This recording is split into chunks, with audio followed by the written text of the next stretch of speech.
Welcome to Psychic Social, brought to you by psychic.co.uk.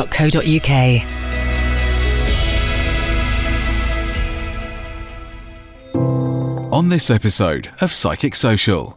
There's me looking at my grandmother in the casket, and I thought, that's my nan. And I heard this voice go, "I'm not there, darling, I'm behind you." And I looked round, and there was my nan standing there. Wow. In full, solid apparitional form. Welcome to Psychic Social with me, Oliver Duke, the podcast that explores all things from the psychic and spiritual perspectives, including interviews with famous psychic practitioners, discussions about the afterlife, the paranormal, and much more. So relax and enjoy the show. Today's guest is an international psychic medium, teacher and speaker whose work spans over 30 years. He's brought many people's loved ones through to them during readings he's carried out in his long career, and also given psychic readings to many well-known celebrities. He refers to himself as the universal medium, as he believes when we pass, we go back to the universe. So we'd like to give a very warm welcome to the show, Grant Colyer, universal psychic medium. Grant, thank you for joining us on Psychic Social. How are you doing today? Well, thank you for having me, Oliver. Yeah, I'm doing fine, mate. The sun's shining through my window down here on the southeast coast. So, yeah, I can't ask for a better day through these horrible, horrible times. Sure, exactly. Well, it is always nice when the sun's shining through all this, isn't it? What are you doing to keep the positive vibes going? Is there anything you can kind of recommend to our listeners that they can do to stay positive as well?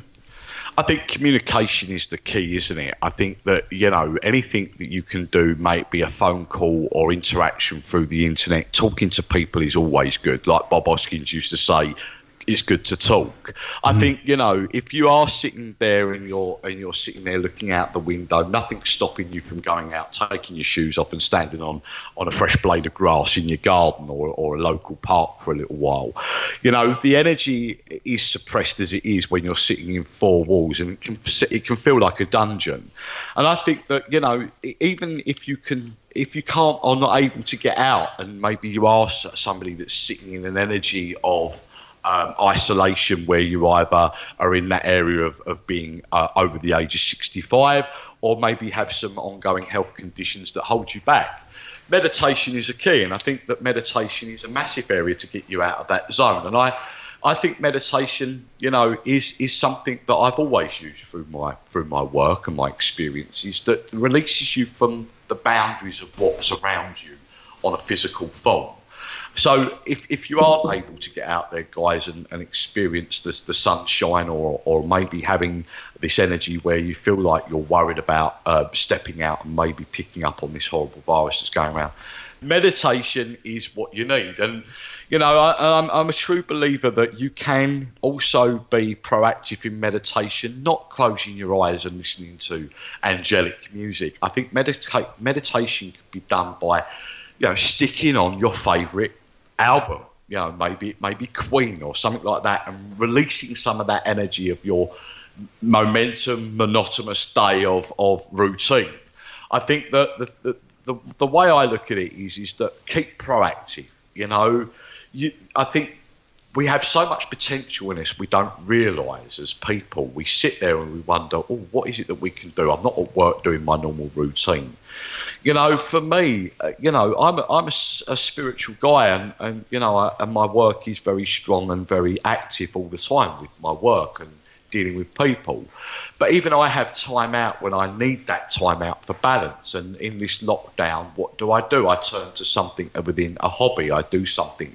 I'm a prolific model maker, so I make models. It gives me a sense of achievement at the end of it, and it breaks the monotony, and it's better than watching sometimes the television all the time as well. Exactly. Yeah. That's really good advice there. Thank you for that, Grant. Well, I kind of do a bit of meditation, as the listeners probably already know by now. I mentioned it before, and I do. If you haven't got time to sort of sit there for a while and do meditation as well, I do a little bit of breath work as well. So I might do like box breathing or 4-7-8 or something. So if you guys want to look up box breathing online on YouTube or wherever, or 478. They're really good breathing exercises, aren't they, to reduce stress and anxiety? They are. And do you know something, Oliver? I've watched a lot of videos recently because I wasn't really into the side of that, really. I was more into the meditation, and obviously meditation's about breathing, but the breathing exercises really, really work. And I did some breathing exercises that I watched for a YouTube video only about a month ago, because I actually did go through the COVID and I had a bad time with it, to be quite honest. Really? A few weeks back. Yeah, right. Yeah. It didn't last for long, but I panicked, and I did think I was going to hospital at one point. And I sat out on my balcony at like 2 o'clock in the morning, hoping that this wouldn't go to my chest and give me pneumonia. And I sat out there, and I had my guide, Michael, which we will talk about in a little while, I'm sure. But I did these breathing exercises, and I took plenty of menthol sweets and guzzled a lot of Benylin. But the breathing exercises really calmed me down. And I think that a lot of what happens within these things, and not being a medical person, but I think a lot of what happens within the energy of where we are, obviously panic and panic energy does shallow your breathing through these times. And I think that's in any circumstance. And I think breathing exercises does calm your energy down. You know, what you're doing is you're breathing in vibration within the energy of the vibrations around you. So I think that within that, it's a great positive for mind, body and soul. It is, definitely.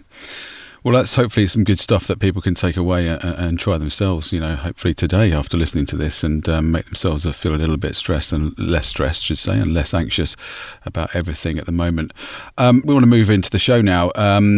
We wanted you to kind of take us back to the beginning. How did you become a psychic? How did the gift come to you? Was it passed down from a family member, a mother or father, or did you sort of feel it at a young age? Well, this was something that was happening to me very, very naturally. I was brought up on a pig farm in North Kent, and I was the youngest of 4 children, and my house was very haunted back in that time. It was an old kitchen house, cook house that was for a manor house that was bombed in the Second World War. So it did date back to the building I was in was back in built in the 1930s. But it was a strange thing, because I obviously didn't understand what I had really at a young age, because a lot of people have asked me this, Oliver, when did it really start for you? Well, you can't pinpoint an exact time of when this was, because I think there was no understanding about what I really had at the ages of like 5 or 6. My mother and father had quite a major divorce, and there was a lot going on at that time. And I think that because I was the youngest of 4 children, and I was that one that had a little bit less understanding, because they're all about 5 or 6 years older than me, there was a very confused energy within me. And I can remember being very sensitive as a child and quite shy. But I know that for them years of around about 5, 6 years old, I was starting to experience these energies of visitations within sight, visitations within sound, and visitations within being touched. And that was an energy that I couldn't see as a full manifested figure. That was what I used to call them, was the bubble men. And they were the only way I can describe what I was experiencing. If you ever seen the film Predator, where the alien goes invisible, and it's like a clear shadow walking towards you, that's how it looked. So I wasn't really seeing full spirit energy as like a full manifestation. What I was sensing was the energy of these bubble men coming towards me and being touched and being stroked. And I can remember the only real vivid feeling that I had of a feeling of a lady was the lady that used to visit me every night. Roughly as I started, I suppose it was developing through that 5, 6, 7 years old feel. But I used to constantly get this woman that used to visit me. Now she used to come more in more of a fuller form, or a ghostly apparition. So I did see her more, but she was part of the building. She was there in history. She wasn't anything connected with me family, but she was the only one that really stood out. So I suppose in some respects, she could have been like an early guided figure. I never really quite worked out who she was because I was obviously very young at that time and I didn't ask the questions. I was just very frightened and very fearful of what was going on. And them early recollections of them days was my mum coming into my bedroom and going, "What the hell have you done, Grant? Your bedroom's upside down. It's completely turned upside down." And I had no recollection of it at all. So was this spirit, was this me? I don't know. Maybe a mixture of a lot of things. But all I can say to you is that as time progressed and as I went into my teens, that I started to realise that there was more coming from this gift, and I could give weird sort of messages to families and friends, and you know, I'd be that sort of freaky kid, if that made sense. But as time went on, I got to 11 years old. My grandmother passed. And my grandmother, this was my dad's mum, and my grandmother was a lovely lady, and I had no knowledge of where she was within herself and the type of person she really was because I was so young. Oh, I can remember her as being Nan, and she was lovely. But I could remember when she passed away, my mum went to me, "Would you like to go down and see your Nan?" That was a big thing at 11 years old. And I said, "Well, what do you mean, Mum?" She said, "Well, would you like to see her at the Chapel of Rest?" And I'm like, "Whoa, I've never experienced seeing a dead body before." And I can remember I saying, "Yes, okay, I'll go." I was a bit apprehensive, a little bit frightened to see my Nan in that particular state. So I decided to go, and I would like to say goodbye to my grandmother. And I walked down with my mum. And obviously it was very separate because my mother and father wasn't together. So she wanted to say her farewells to her mother-in-law, which had a bit of turbulence within the energy, obviously. And she didn't really care for her. So she took me down and me and my mum went. It was a very solitude sort of experience walking into this Chapel of Rest. And there's me looking at my grandmother in the casket. And I thought, that's my Nan. And I heard this voice go, "I'm not there, darling. I'm behind you." And I looked round and there was my Nan standing there in full, solid apparitional form. And I was like, wow. And she only was there for a split second and she was gone. And after that experience, I noticed that suddenly there was this burst of energy that was coming from me that was even more enhanced within my clairvoyance and things than before. And she was acting as my early guide at that time. She served me and was always there, and I could sense her energy when I was connecting with people's loved ones. And even in meditation that I would go and she would meet me at these great big gates and take me into the dimensional energies of the realms. And she would stand there within like this very beautiful lilac looking dress with beautiful lilac wings, believe it or not. And I could always remember that wherever she stood, there was a large rainbow behind her. You know, like not a very solid rainbow, just a very light, mystic rainbow. And it was such a beautiful thing. And I felt that I had more connection with my Nan on a spiritual form as a guide than I had with them experiences of being a young lad and not really knowing my Nan the way that I did. So it was quite beautiful to have her as this guiding feel.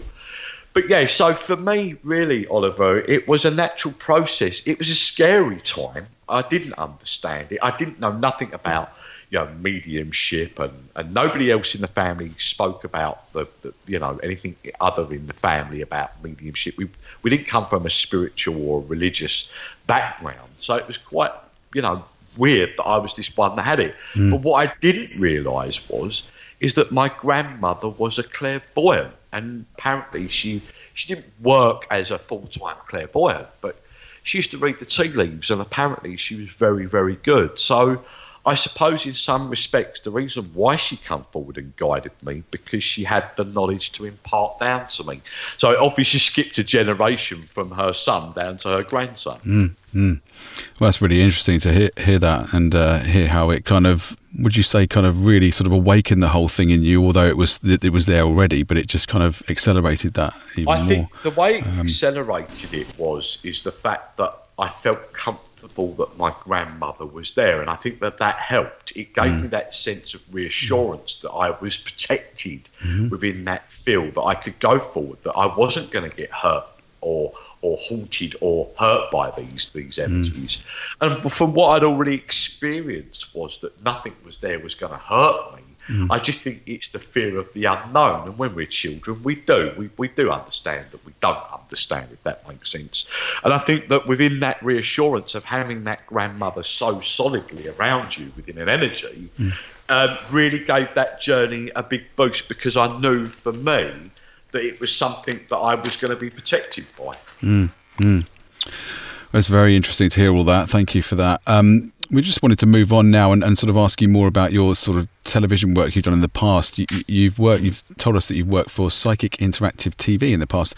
What sort of stuff did you get up to on there? Well, I'll tell you how that come about to start with. I mean, I've been working as I wasn't doing this as a full-time job. I'd been doing this all my life, and I would do some private readings now and then for groups and people. And in 2008, I'll tell you, this was an amazing story. I can remember being made redundant. I was a landscape gardener at that time, and work was very hard, and times weren't good around that sort of time. And I fell out of my work and got made redundant. The firm went bust, basically. And I can remember going down, just basically what you do, sign on, get your stamp paid. And I can remember walking down literally the day I got made redundant. In the morning, I walked past this new holistic shop, and the new holistic shop I walked into. And I was looking at the crystals and feeling quite down on my luck at that moment, because I just obviously lost my job. And the lovely lady behind the counter who owned the shop, Caroline, she said to me, what crystals are you drawn to? I said, all of them. I'm a medium. And she said, really, are you? She said, I'd love a reading from you. So I gave her a reading. She went, oh, my God, I must have you working in my shop. So one thing led to another. I started working in the shop and helping with that. And I decided that I thought, well, this is the way to go. And I thought at that point I'll go self-employed. And that's what I did. And things really got well advanced within that. And I met a lot of people that was connected with the shop, and where I come across my good friend Robin Lown, who's the master palmist, who's worked with the London College of Psychic Studies, still does to this day as a lecturer, and he's one of the best palmists I've ever come across in my time. And Robin was there, and a lovely woman called Caroline, who was a colour expert therapist, or workshops and things that she did. Anyway, the story is that Caroline, she got an email or something for an interview for Psychic TV in London. And she said, I'm not going to go because they don't want to pay my fare. So I thought, well, okay. I said, well, can I have their number? I'll give them a call. And I gave them a call. And they said, yeah, okay, are you willing to come up for an interview? And they were based up at Great Portland Street in London at that time, and right next door to Radio 1. And I walked up there and I had the interview. And the most amazing thing was I had this interview with this young boss manager of the show. He was about 26, and he sat me down and he said, right, okay, I can't, you're just going to read for me now. Put me on the spot and said, right, there's an A4 piece of paper. I'm going to write down all the notes that you give me. And I gave him, without going into detail, so much validation on stuff. And I brought his mother through that was unfortunately took her own life through being a drug user. And and obviously at that time I'm bringing through all this energy. I'm thinking, oh my God, mother, drug user. I hope that Spirit had given me all this correct. And at the end of it, he said that it was the most amazing reading, and his mother and everything that I'd given was absolutely spot on. And he said, right, okay. And at that point, he never gave me the job. He said, right, okay, I'm not going to say anything at that moment. I'm not going to say, yes, you got the job or anything. So he said, we will get in contact with you in a few days, let you know. Anyway, a week went by, and I actually emailed them and said, is there any news on a possible knowledge of where I'm going to be with this? And I had that feeling, being psychic, that I knew that this was going to be big somewhere. And I thought, well, it feels weird because I feel a good feeling with this, but I'm not getting nothing come back. Anyway, Benji, who was the boss, he got back to me and he said to me, Grant, sorry, she's been so busy with stuff and there's a lot going on with the studio at the moment. He said, I just have completely not got around to getting back to you. So he said, I do apologise. We want you for a second interview. Right. He said, but what you're going to be doing is be interviewed by my other main manager and producer, main producer of the show, a guy called Mo. Now, Mo, I obviously, what a character, and he's somebody that I could go talk on about forever. But I come to the second interview, and there was a girl from Brighton come up with me, and she was at the interview. We were waiting outside, and we went in, and Mo interviewed us both. And basically, we were in there for about 2-3 minutes, and he introduced himself, and he said, "Grant, can you please go outside? I'm going to interview this lady first, then I'm going to come to you." So he said, "Go and have a cigarette out on the street or something." So I said, "Okay, that's fine. I'll go and have a cigarette." Well, literally, I hadn't even got the lighter out of my pocket to light my cigarette. And this girl walked past me and said, "Oh, good luck, blah, blah, blah, blah, blah." So anyway, Mo opens the door and goes, "She hasn't got the job. Right, come in." He said, he sat me down. He sat me down, Oliver, and he said to me, "Oh, my God, I've been waiting for this moment for like nearly over a week now." And I went, "Well, what do you mean?" He said, "I've been speaking to Benji. He told me what you did with the reading." He said, "I want a reading from you." Anyway, one thing led to another, and I brought his uncle through that unfortunately had been shot in either a war or a situation. And he just burst out in tears. He said to me, "Oh, my God." And I gave him, and I tried to pronounce his uncle's name. He was like, "Oh, my God, that's his name." And he just couldn't believe it. And he said, "I want you on my first show. You've got to be the man that's on my show." So I said, "Okay." He said, "Look, I can't tell you when you're going to be scheduling, but we'll get back to you as soon as possible." Well, that next following day, they said, "Right, okay, is the 16th of March okay for you to start the show? It's going to be a Saturday night." And I said, "Yeah." I said, "That's really ironic." He said, "Why?" I said, "That's my birthday." And he went, "Oh, okay." I said, "Oh, the universe is working with me, eh?" Nice birthday present. So the funny situation with that, and this is probably tied in with a bit of a funny story, really. The funny situation with that was that I got there on the show, and I worked with 2 other psychics. We used to work on a rotation system. So 2 people would go into a booth taking calls, one be on the desk with the presenter, and we would go on a rotation system, about 20 minutes each on the desk, taking text messages or voicemail messages from callers, just asking questions. And this particular night, the actual system had gone down.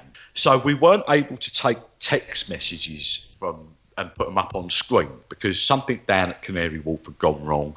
They couldn't even show the at-home psychics that used to sit in a little box in the corner. So they were just blank boxes. So I'm sitting there, very first time in front of the camera, and my manager and producer, main producer at that time, Mo, he says to me, "Grant, got some bad news." I went, "What do you mean?" He said, "We can't bring any text or anything. You're going to have to take a live call." And I went, "Whoa, that's on the spot." Somewhere I got a feeling that the universe and spirit were intervening with this somewhere. So anyway, what happened is that I had this guy phone up, a guy called Paul. I can remember it as plain as anything. Sounded very sort of Londony, Kent, Essex accent. And I gave him this reading, and I said to him about that I could see him in this van with a roller carpet that sticks through the front of this van, and I could see a man on the other side and this big Alsatian dog. And he said, "Shut up." He said to me, "Do you know me?" And I went, "No." He said to me, "Well, I'm a carpet fitter with my dad, and that's his dog that comes with us." He's like, "I can't believe that." So I said, "Well, look, okay, that's just a little validation, so I know that I'm in your energy." I said, "But the biggest message is that I want to tell you that your wife loves you." And he paused for 1 minute, and you could hear this emotion in his voice come back and go, "Oh, my God." I said, "You haven't been getting on very well for the last year, have you?"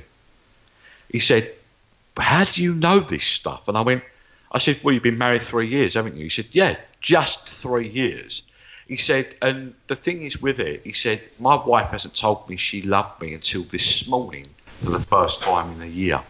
I said, "Well, can I just give you one thing off the back of this, Paul?" He said, "Please do." I said, you've just booked a holiday and you need this holiday, the pair of you. You both need a break. I said, sometimes relationships can be hard. I said, sometimes the monotony of life can get to us a little bit and it can put pressure into our own lives. I said, but you've just booked a holiday. He said, yes, I have. I said, you're going away on the 26th of September. And he went, you are absolutely kidding me. The exact right? date. Well, yeah. He said, that's when we're going away on the 26th of that time. So he just could not believe it. He was like, oh, my God. And my producers in the background were going, yes! Nailed yes. it. Yeah. And you could tell why, because suddenly we had a stat board of we could see what was coming in of phone calls coming into the show. And then suddenly the stat board just went off the scale. Crazy, yeah. And my producer was like, no, keep him on the desk. We don't want to get rid of this guy. So I sat on the desk for about an hour and a half for the first show that I was there doing these live readings. And after that show, the producers sat down and looked back at the show and the bosses, and they nicknamed me Mr. Validator. And that became my name, Grant Colyer, Mr. Validator on the show. And the show was an amazing platform. I worked around some amazing people on the show. Sounds great, yeah. In different varieties and forms as well. We're talking runestone readers, we're talking, clairvoyance, we're talking so many different areas. Lots of different types. Yeah. That's astounding, story and fantastic to hear that. That's brilliant. Well, we're going to go into a break now. We're having a great chat here with Grant Colyer, Universal Psychic Medium, and we're going to hear more from Grant after this.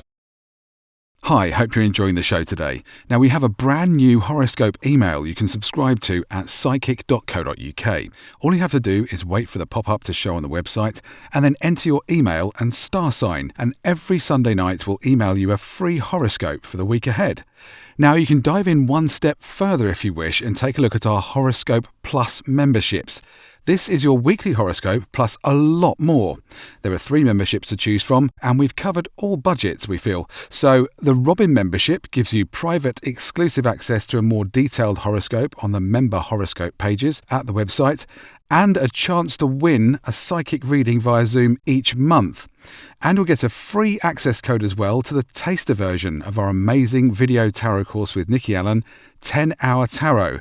Now, this membership is just £1.99 per month, and you can cancel it anytime you like. There's a ton of stuff in there for such a small amount of money, so much value. The next membership we've got is the Feather membership. It's a step up from there, and it's just £5.99 per month, and you can also cancel anytime for that one too. Now, as a Feather member, you'll get a much more detailed, in-depth horoscope than the Robin membership horoscope. And on that Feather member horoscope page on the website, you'll get exclusive access to that with over 1,000 words of horoscope broken down into 3 sections. That's including romance, work and family. It really will give you a fantastic insight into the week ahead every single week. You'll also get our truly amazing astrology video. That's thrown in for free as well, which is 30 minutes of fantastic content on astrology. And as with the Robin membership, you'll also get a chance to win a psychic reading via Zoom every month too. So that's wonderful value in there as well for $5.99 a month for the Feather membership. And the final membership is the Angel member. That's the top level membership to access on the site. That gives you some amazing stuff, and all that info is on the website. Just head to psychic.co.uk/membership and take a look at which one will suit you. We'll put the link in the show notes of this podcast down below for you, so you can just click there and check them all out there. You can also check out the horoscope page and have a little sneak peek at what the Robin members are getting there already. That's at psychic.co.uk/horoscope. Right, now back to the show. Welcome back to part 2 of Psychic Social and our chat with Universal Psychic Medium Grant Colyer. Obviously, we've been hearing about your mediumship so far throughout the show. Can you tell us about your guide or guides? We kind of ask every psychic that comes on the show, how many do you have? Do you have one or many, and how do they work with you or for you? Well, for me, I have many guides like everybody else does. Everybody's got many guides. And a lot of the guides we probably won't even work with, but they are there in different levels. And even guided figures, as i.e. like family that have passed over to the other side. My main guide is Michael, and Michael is a character, and I've been with Michael. Michael's probably been with me now in this life. He's been with me for around about 26, 27 years now. It was a really weird thing when Michael came into my zone, because I went through a stage of what we call folding. Now, what does that mean? It means that there was a stage in my mediumship when, for about 6 months, where I felt that I was losing my gift. I suddenly felt like I lost connection with spirit. And that may well have been through personal stuff that was going on around my life, but I did feel that lack of connection. And my grandmother was around me a lot of that time before Michael stepped in. And I didn't even feel my grandmother's connection there. So one day, I woke up and I could hear this male voice in my ear. And I went, "Who are you?" And he said, "I'm Michael." And I went, "Okay, who are you, Michael?" He said, "Well, I'm your guide. And I'm here to, we've lived together in many lives. You've been me, I've been you. We are as one. And we've experienced life together." And I was like, okay. Now, I obviously didn't know. He didn't give me everything at that point. I learned a lot about Michael over the years and how he works and how he is. But I know one of the lives that we had together was one during the times of Christ, where we had been together, that we followed that sort of leadership. We weren't the main disciples, but what we were was in a following of that energy. Mm-hmm. But we were also alongside the energy of the crucifixion of what happened at that time. So many of the followers and supporters of Jesus was crucified as well. And I know that Michael said to me he was crucified with Jesus alongside me.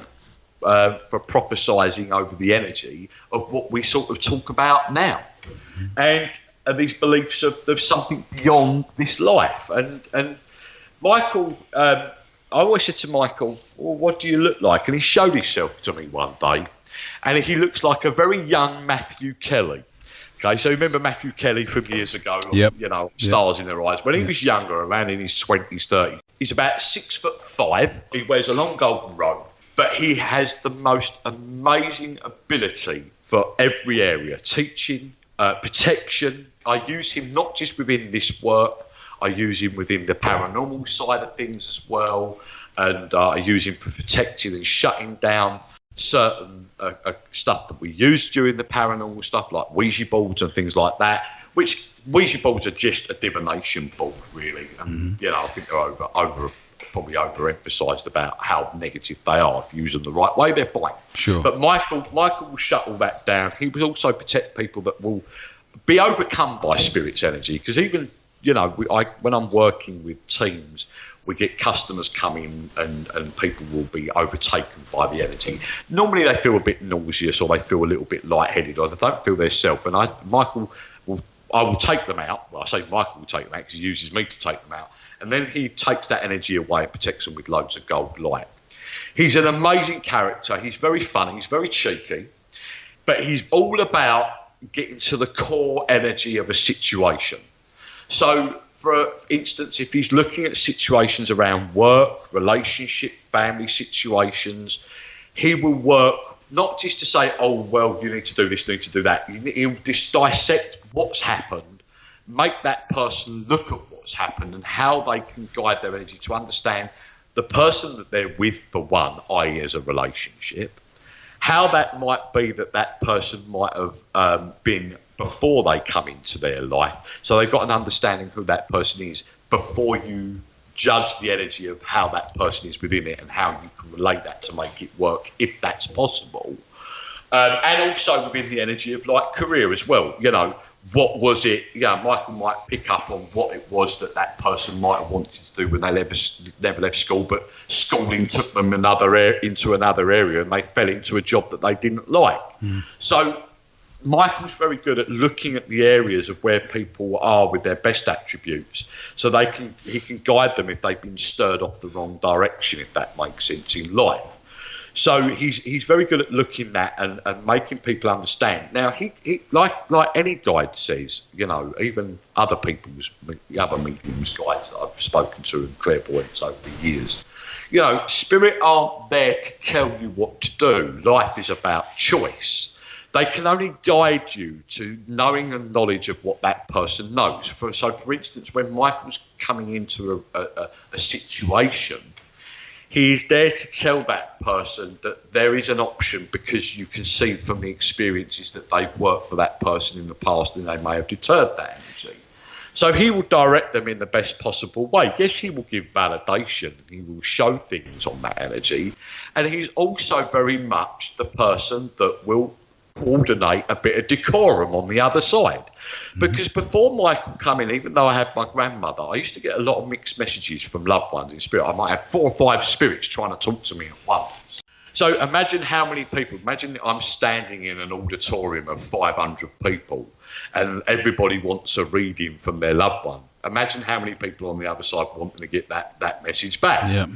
And Michael would basically be that security guard and make that orderly fashion happen. So I had no control over that. Michael is the one that does that. So Michael is the one that's able to hold back that energy and bring the energy that's most needed first to the person in the audience. So, he is very much the man that I rely on very dearly. And a lot of his work, is channeled through me. Mm-hmm. So, I always say, look, this isn't about me. I'm just a telephone call. Michael is the one that's doing the work, and he's also the one that's allowing that telephone call to come from a loved one on the other side. Mm. So he's a massive energy there, one, to protect me so I don't wear myself out, and he can shut me down naturally. Because before Michael come into my life, I had to shut down myself. I had to protect myself with gold light and do that. And that took a long time to do. Naturally now I can just click on, click off. Mm-hmm. With Michael being there, he'll just shut me down naturally. That's it. He'll push spirit back and I go, that's it, Michael, I'm not working now. I don't want any spirit around me at the moment. And he'll do that. He'll shut that right off. But, sure. But that connection with Michael and that trust in that energy between us took a good 10 years, really. To understand each other on a level. He's somebody you still got to build that trust up with. And now, I even trust Michael to the point where he even tells me stuff about my own personal life that comes up and warns me of stuff. And I have to go, is that me or is that Mike? Because it's very easy for your own feelings to come into play around situations, especially where love's concerned. But when Michael's validated the stuff that he's given to me with his warnings, he shows me he's there for me on every level. So Michael is a very wise soul. Like I said, he is part of me and I'm part of him. We've entered many lives together. And if I couldn't probably, I'd lose count over the energy of 30 lives that we've lived together. And that is beyond this planet. So we have worked in other dimensional universes, planets, galaxies within that journey. This is what I was going to ask you. I was going to ask you about where is Michael, and in what dimension is he in, or is he on an astral plane, or where does he sit? Michael sits in every dimension within the universe. So it's hard for us humans to get our head around, because when we're working on this, we're working above the 5th dimensional energy. When we've got these higher beings, and that's what Michael is a higher being, and no different maybe to when I come back or leave this earth plane, I will go on to be a higher being, and he may come and join that part energy into a new life. Because when we're reincarnated, we don't come back as a soul, one soul energy. We come back as part of an energy to learn something new.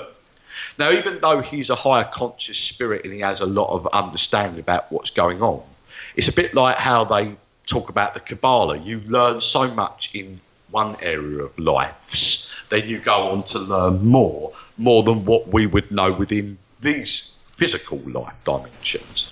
But Michael's in multi-dimensions, so he's in different astral planes, if that makes sense. So he's drifting around in the universe and picking up on many different facets of the energy of this multiple universe.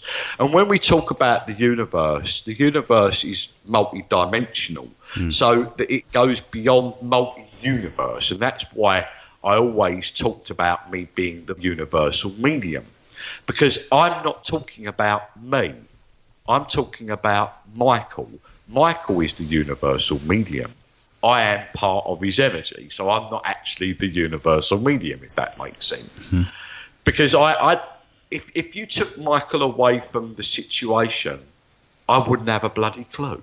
Right. If that makes sense. Right. Because the thing is with it, this is Michael talking and not me. So you say you're effectively kind of channeling him I am through channeling him with everything that I do on a message to get out to people in certain respects. So he will let me talk about where my experience is and what's happened. But when it comes into talking about where he is, he tells me that your brain wouldn't even comprehend the energy of where he is because he's everywhere at once. Well, it's very interesting to hear all that stuff about your guide and all that information. Absolutely fascinating. This is just part one of this two-part special. We're very much looking forward to catching up with Grant again in the second part, which will be very soon. We've much more to chat with him about, including the lowdown on Grant's readings for some very famous pop stars. So keep a lookout or an ear out for that, Psychic Social listeners.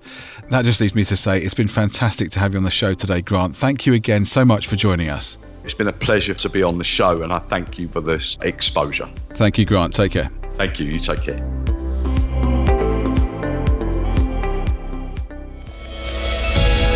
Thanks for joining us on Psychic Social from psychic.co.uk, the spiritual home of psychics.